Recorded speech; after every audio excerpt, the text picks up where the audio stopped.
Hoje, o Clique Ligue fala sobre o resgate dos arquivos e da memória coletiva do nosso país, em especial sobre a Comissão da Verdade e seus possíveis desdobramentos. Se boa parte das memórias sobre mortos e desaparecidos durante a ditadura ainda estão escondidas, nesse próximo tutorial você acompanha as memórias já reveladas. O site da Secretaria de Direitos Humanos é parada obrigatória para acompanhar a articulação e implementação de políticas públicas voltadas para a promoção e proteção dos direitos humanos. No site é possível conhecer os principais programas do governo, como o Programa Nacional de Direitos Humanos, o PNDH3. No canto inferior direito, existe um link sobre os desaparecidos na guerrilha do Araguaia. E também um link para o projeto Memórias Reveladas, implantado no Arquivo Nacional, com a finalidade de reunir informações sobre os fatos da história política recente do Brasil. O site é muito completo e traz diversas informações sobre a época da ditadura militar, como, por exemplo, a rota das passeatas no Rio de Janeiro em 1968. O banco de dados Memórias Reveladas reúne ainda de forma cooperativa informações sobre o acervo arquivístico relacionado à repressão política no período de 1964 a 1985. Visite, descubra, compartilhe.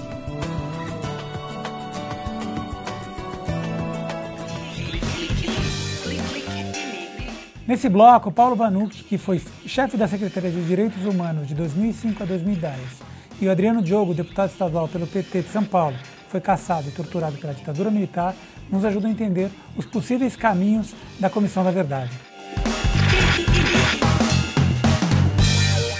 Bom, vamos continuar aqui. Vocês já indicaram para a gente um site aqui, o Paulo, que chama Núcleo Memória. Eu já queria colocar esse site aqui para as pessoas conhecerem, nucleomemoria.org.br, que tem aqui, que é no Memorial da Resistência, onde era o DOP, certo? E aqui você tem uma programação do que acontece todo sábado, né, Paulo? Quase todo sábado. Bacana.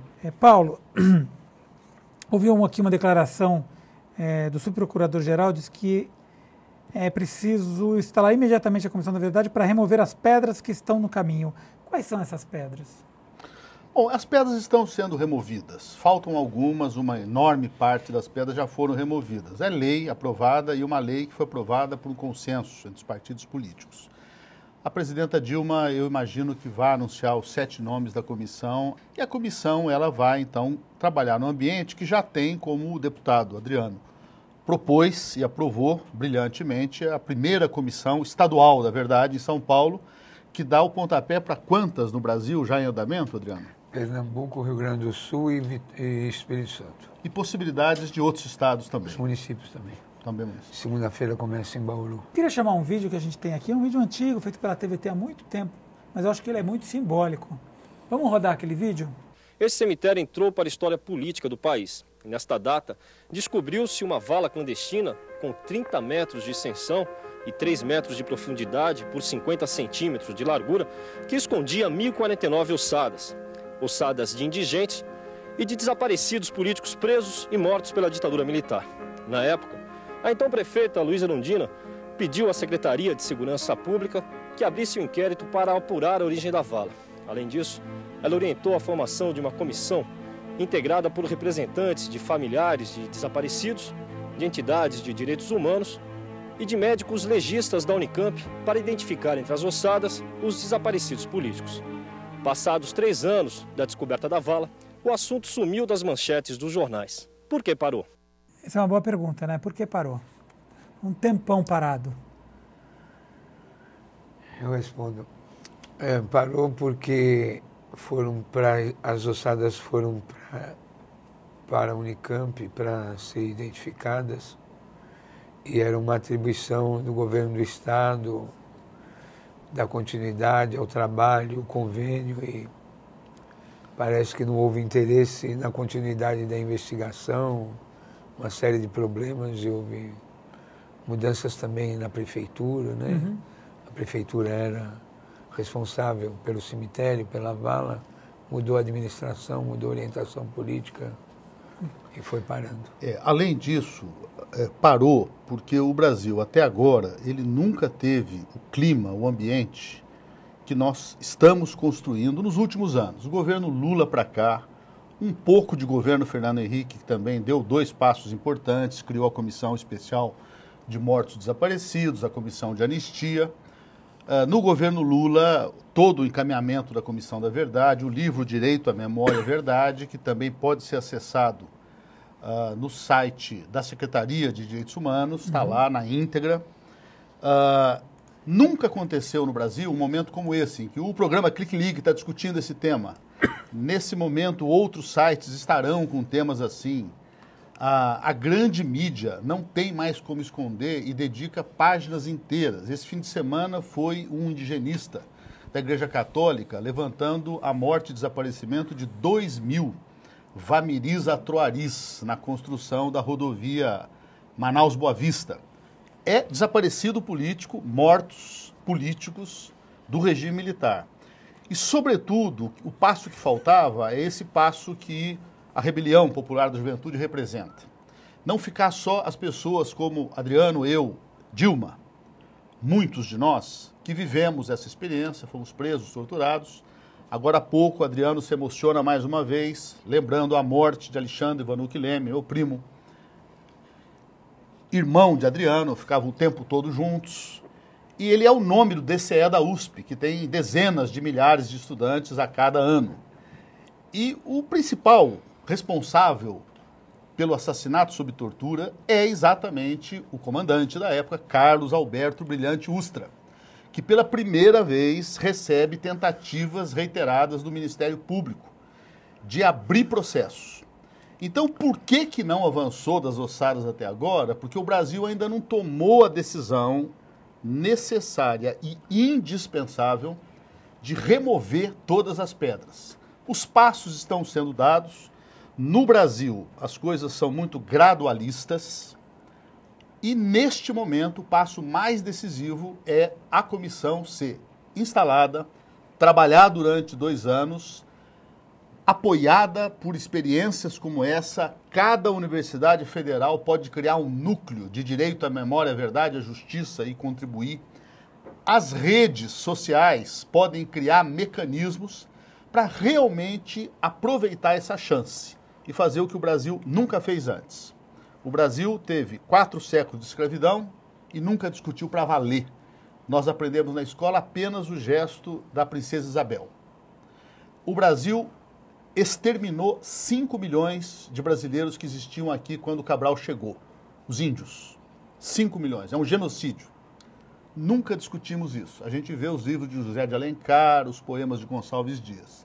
Então, agora, pela primeira vez, o Brasil tem uma democracia que se consolida a cada ano, tem governos como o de Lula e de Dilma, começa a haver experiências como a da TVT, programas como Clique Ligue vão se multiplicar, um novo Brasil está nascendo.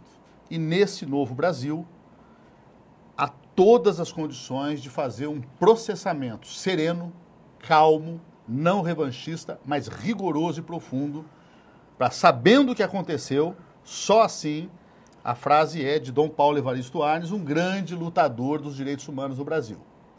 Os povos que se recusam a aprender com os seus próprios erros estão condenados a repeti-lo sempre. Muito bem. A Marilena Chaui aponta as redes sociais como uma solução à decadência escolar iniciada na ditadura. Vocês concordam com esse pensamento? De que é lá que a gente vai poder distribuir esse conhecimento e essas experiências pessoais? Eu acho que as redes sociais são importantíssimas nesse trabalho de pesquisa, de apuro, porque como a maioria, como o rapaz estava aqui, nasceu em 65, como pesquisar? Porque agora que começa a haver uma literatura específica, a publicação. Então, eu acho que a memória técnica, a memória da internet e as redes sociais, que é a forma que eles conseguem fazer, se mobilizar, se encontrar, e gente do Brasil inteiro começar a falar sobre isso, acho que é uma coisa muito importante.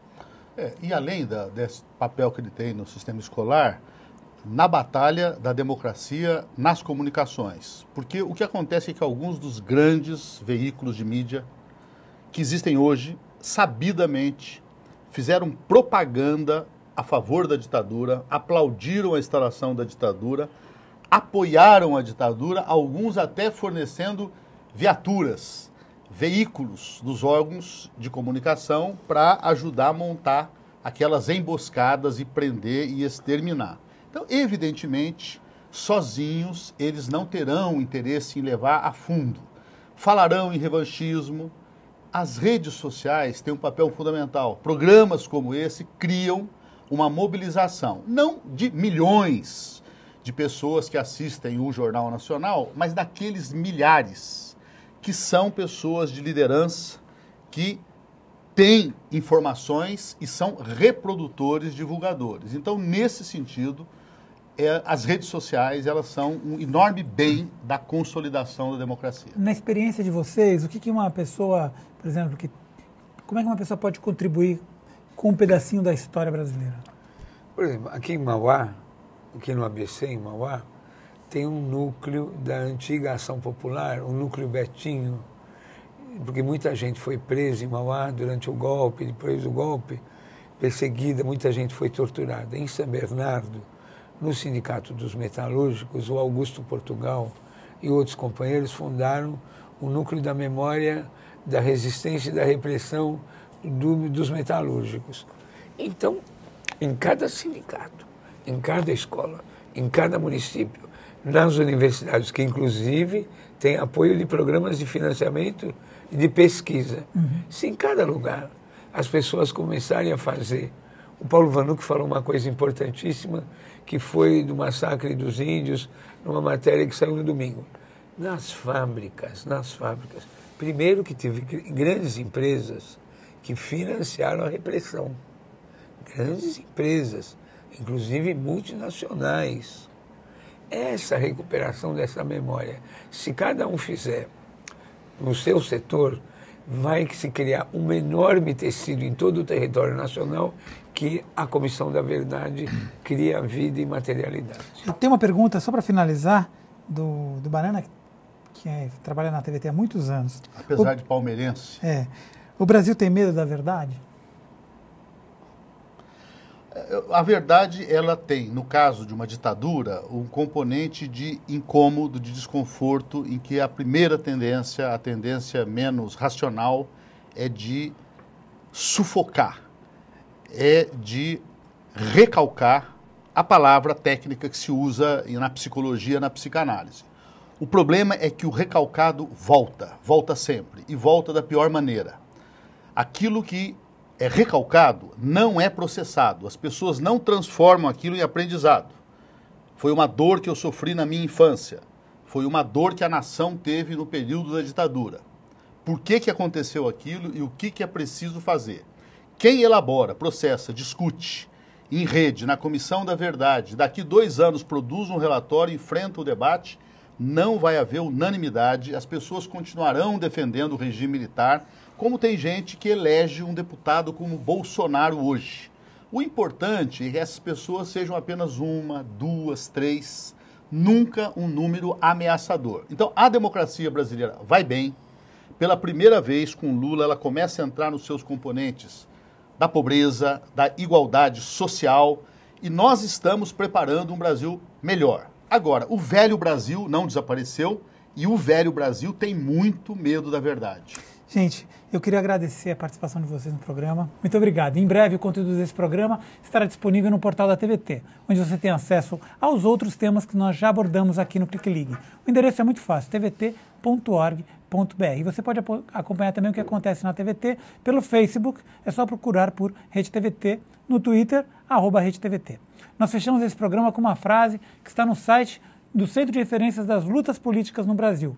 Para que não se esqueça, para que nunca mais aconteça. A gente se encontra aqui na semana que vem ou a qualquer momento na internet. Tchau.